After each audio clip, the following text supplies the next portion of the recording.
Salut. Bon les gars, je sais même pas pourquoi je fais ça. Giggs Lafonte n'est pas mort. Donc déjà, est-ce que vous êtes content ou pas? Déjà, j'espère aussi que vous aimez cette petite moustache qui va très très vite disparaître, je pense. Parce que cela ne me va pas forcément. Je n'ai pas forcément encore la pilosité d'un Vin Diesel ou de je ne sais qui. Mais on est là les frères. Team Imberbe. Non mais en vrai, un plaisir déjà d'être devant vous aujourd'hui, en chair et en os. Parce qu'on va pas se mentir, ça faisait quand même un moment que j'avais pas fait de vidéo. Donc là, je vous retrouve actuellement sur la petite chaise, donc devant mon bureau, dans ma petite chambre. Non, honnêtement, je suis très très heureux de refaire une vidéo. Je vais vous dire, de toute façon, de manière très franche et très rapide, pourquoi j'ai pas forcément fait de vidéo ces 2-3 derniers mois. Mais sachez qu'il y a du beau qui arrive, donc j'ai hâte de vous dire ce à quoi j'ai pensé et ce que vous allez pouvoir découvrir donc prochainement. Donc, moi, donc là, si on refait un petit retour en arrière, fin août, vers août, je vous ai un peu lâché là, hein, mais fin août, je pars en vacances avec deux de mes meilleurs potes. On kiffe à fond, de toute façon, on fait pas de sport, enfin, on fait du surf, mais en vrai, on était là en train de kiffer. J'avais pas forcément envie de filmer, mais du coup, c'était la dernière semaine d'août. Je rentre et quelle est ma surprise? La reprise des cours en présentiel, c'est-à-dire que un an et demi de Zoom, c'était enfin terminé et c'était la reprise donc de cours en présentiel. Donc là j'arrive, master marketing digital, attention, très intéressant jusque-là, mais voilà, en arrivant je me suis dit bon, voilà, j'ai pas envie non plus de chier mon semestre, c'est mon master. Autre souci, c'est que très content d'avoir la réouverture des salles de sport, mais du coup je délaissais un peu ma petite salle de chez moi pour m'entraîner à fond en salle de sport, ce qui était très cool. Mais sortir la caméra en pleine salle de sport lorsque tu connais un peu les spécimens de ta salle, parce que ça faisait quand même un an et demi, presque 2 ans ouais, bah, que j'étais dans cette salle, malgré un an d'interruption. Voilà, je connaissais les gens et j'avais pas forcément envie d'arriver avec ma caméra, et j'étais aussi peut-être un peu gêné de sortir ma caméra. Mais ce n'est pas encore fait à l'heure d'aujourd'hui, mais maintenant je n'en ai plus rien à foutre. On s'en bat les couilles ici.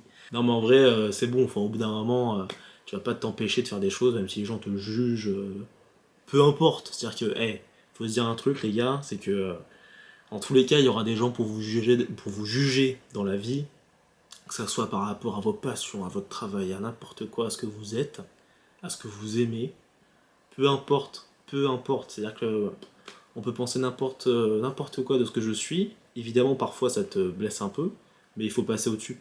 Donc là, objectif, c'est clairement de repartir en salle de sport, de filmer pas mal de vidéos et de vous faire kiffer, tout simplement. Et surtout là, mi-octobre, fin octobre, par là, je tombe malade. Mais vous imaginez même pas, je crois. Genre vraiment, je fais une soirée étudiante, très sympa d'ailleurs. Et là, 2 jours après, mais je tombe malade, mais un truc de chien.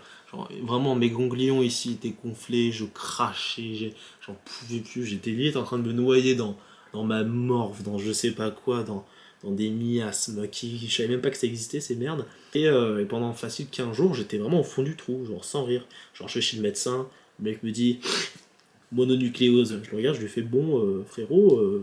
Je t'avoue que j'étais pas trop prêt pour cette fameuse annonce. Et finalement, il me dit bon, c'est pas forcément ça, mais va faire une prise de sang au cas où. Du coup, je pars faire la prise de sang à fond, direct, en sortant du médecin. Et j'ai les résultats quelques jours après, je stresse, je me dis putain, mononucléose, en gros, t'es fatigué pendant 6 mois, et donc c'est une maladie que tu peux avoir qu'une seule fois dans ta vie, mais ultra pète couille. Et ça s'attrape par la salive. Et du coup, bon, je fais la prise de sang et on me dit non, vous inquiétez pas, monsieur. Sur le rendu, il y a marqué que en fait, vous avez des résidus. Vous l'avez eu il y a un certain nombre de mois ou d'années, mais c'était clairement antérieur à ce moment-là. Donc vous inquiétez pas, vous l'avez déjà eu et vous ne l'aurez plus. Donc déjà, gros soulagement, j'ai juste une putain d'angine qui m'a tenu 15 jours.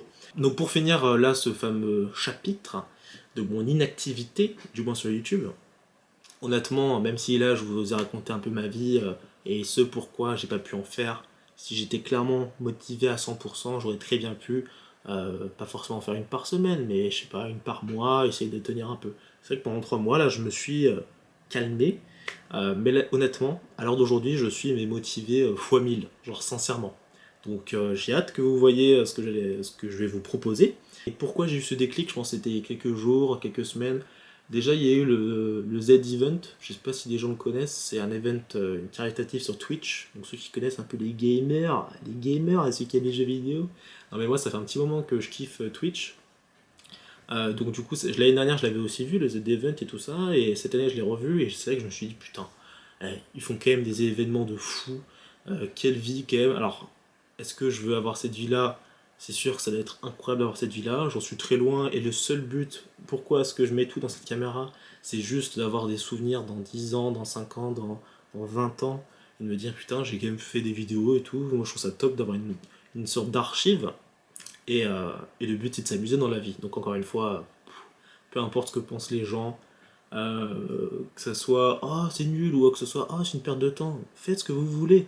Tant que vous arrivez à peser le pour et le contre, à travailler aussi à côté, évidemment, pas vous consacrer à 100% à ça, mais c'est quand même cool de pouvoir juste s'amuser dans la vie, genre vraiment faites ce que vous voulez.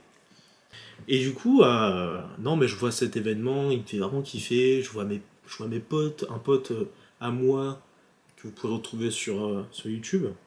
Je vous en parlerai plus tard. Charlie Manga. Tapez manga à côté, vous le trouverez. Voilà, il kiffe tout ce monde-là aussi depuis quelques années. Et je le vois, il continue, il kiffe. Moi, je vois mes créateurs préférés liés au fitness aussi, du coup, beaucoup d'Américains, mais aussi des Français. Et tu vois, je me dis, putain, que quand même, j'ai envie d'avoir cette part de créativité plus tard, déjà de une dans mon métier, certes. Alors, est-ce que ça sera lié à l'audiovisuel, mon métier? Peut-être pas, on verra. Mais dans tous les cas, je veux garder aussi ce côté créatif dans mes loisirs, c'est-à-dire que en dehors de mon travail, il y a aussi toute une vie, c'est-à-dire que je peux faire du sport, ou je peux faire de la création, etc. Et il faut pas négliger ça, c'est-à-dire que si vous pouvez faire un truc, faites-le. Et lorsqu'on parle de manque de temps, 95% des cas, c'est faux. On peut dégager du temps pour ce que vous voulez réellement faire.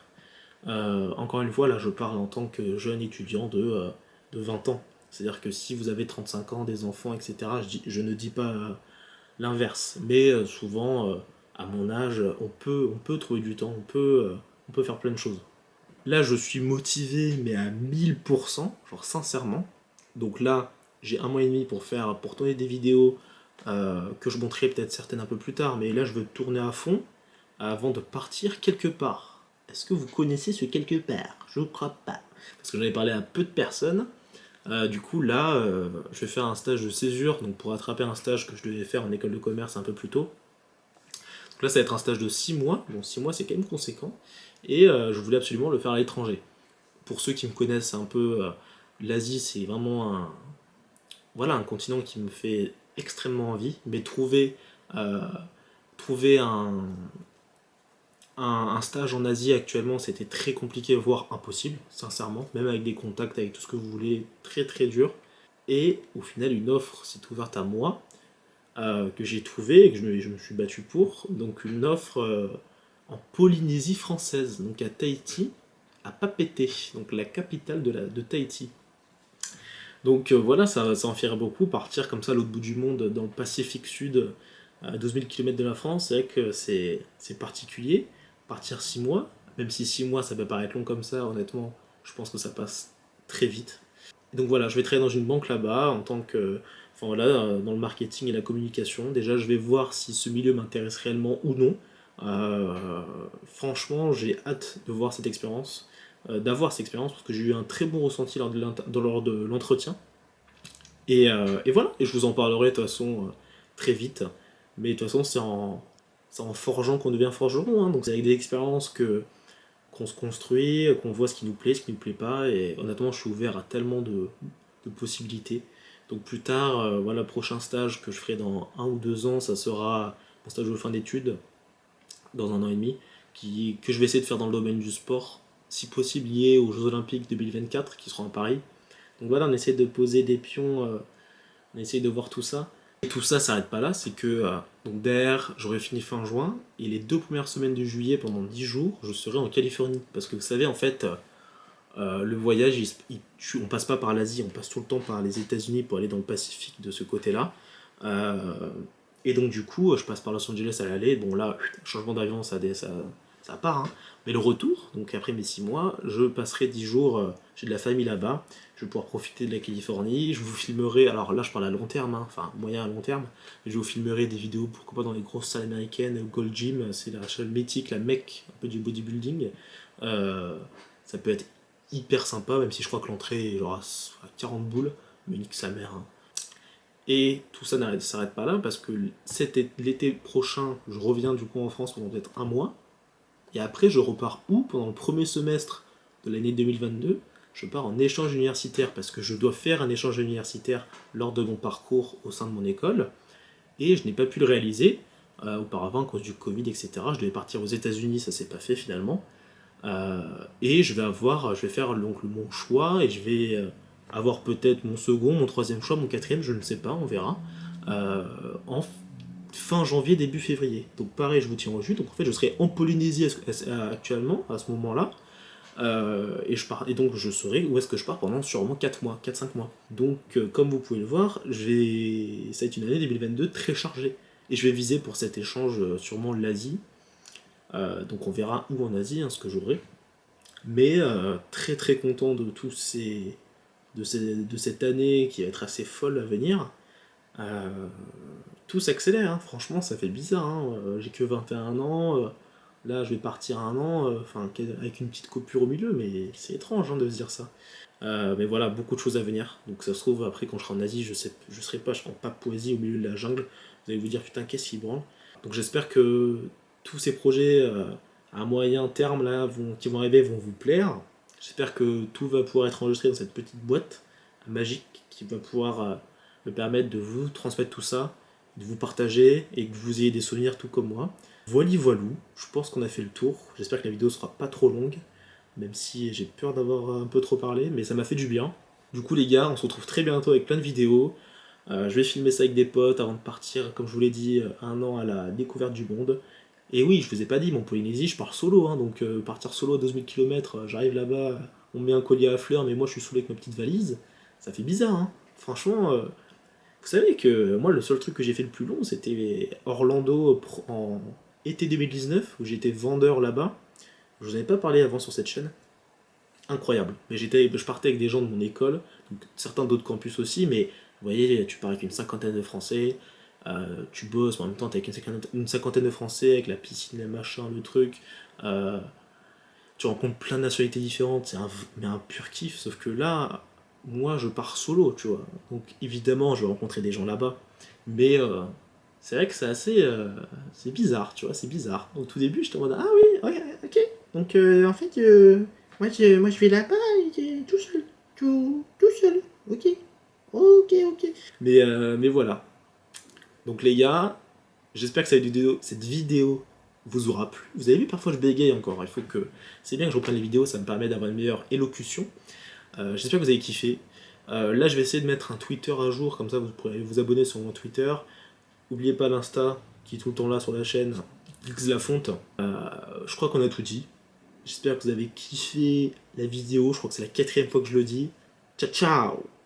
Attendez, avant de vous laisser, on va faire un petit truc. Parce que, vous voyez cette petite moustache là? Je pense qu'on va la raser très prochainement, même tout de suite. Vous voyez, en fait, j'ai rasé le bouc là. Petit truc. Je suis vraiment un putain d'inverbe, ça casse les couilles. Hein. Donc voilà, je vais raser ça. Vous allez pouvoir avoir un petit face reveal, tu vois.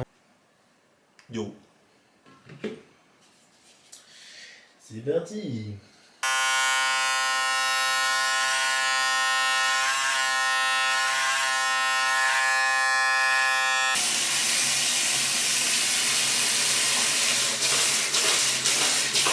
Bon, ça va en choquer peut-être certains. Oh putain, oh, c'est chaud. Oh, c'est bordel. Oh putain, c'est horrible. Oh, oh sa mère la chouin. Oh. Donc les gars, dites-moi, hein, dites-moi dans les commentaires, tu vois, en dessous mon frère, tu sais, t'as capté. Tu lâches ton petit pouce bleu et tu me dis en commentaire si c'est bien. Adieu, X Lafonte s'en va. Peace, comme dire un certain Squeezie en 2014, on est là mon frère.